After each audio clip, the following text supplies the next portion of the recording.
ഈ ബ്രോയുടെ പല വീഡിയോ ഞാൻ കാണുന്നതാണ്.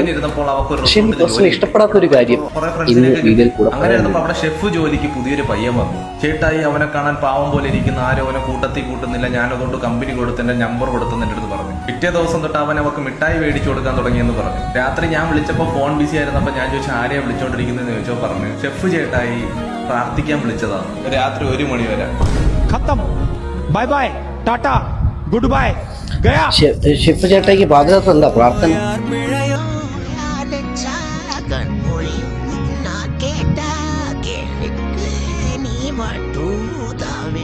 ഞാനൊരു കാര്യം പറഞ്ഞോട്ടെ, മോശം വിചാരിച്ചാലും ഇല്ലെങ്കിലും എത്ര പ്രാവശ്യം എന്ന് പറഞ്ഞുകൊണ്ട് ഒരു മനുഷ്യൻ ഈ പ്രേമകഥ തന്നെ കേട്ടോണ്ടിരിക്കുന്നത്.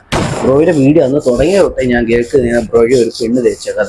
അങ്ങനെയാണെങ്കിൽ എന്റെ ജീവിത കഥയിലെ മൊത്തം ഇഷ്ടംപോലെ പെണ്ണുങ്ങൾ തേച്ച കഥകൾ ഞാൻ പറയാം.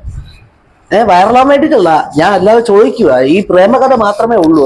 ബ്രോ റിയാക്ട് ചെയ്യുന്നതൊക്കെ ഓക്കെയാണ്, നല്ലതാണ്, നൈസാണ്, എനിക്കത് ഇഷ്ടമാണ്. ബട്ട് ഈ പ്രേമകഥ പറഞ്ഞ്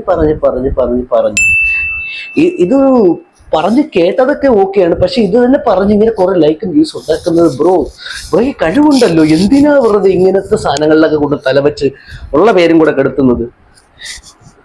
സത്യം പറഞ്ഞു കഴിഞ്ഞാൽ ഇത് ആൾക്കാർ പറയോ ഇല്ലയോ എന്ന് എനിക്കറിയില്ല. ബട്ട് എനിക്ക് പറയാൻ തോന്നി, ഞാൻ പറഞ്ഞു. ബ്രോയെ ഇഷ്ടം, ബ്രോയുടെ ഞാൻ ഊക്കുന്നതായിട്ട് ബ്രോ വിചാരിക്കരുത്, ഊക്കുന്നതല്ല. പക്ഷെ ഇത് പല പ്രാവശ്യം തന്നെ കേട്ടോണ്ട് മടുത്തുകൊണ്ട് ഞാൻ പറയുകയാണ്.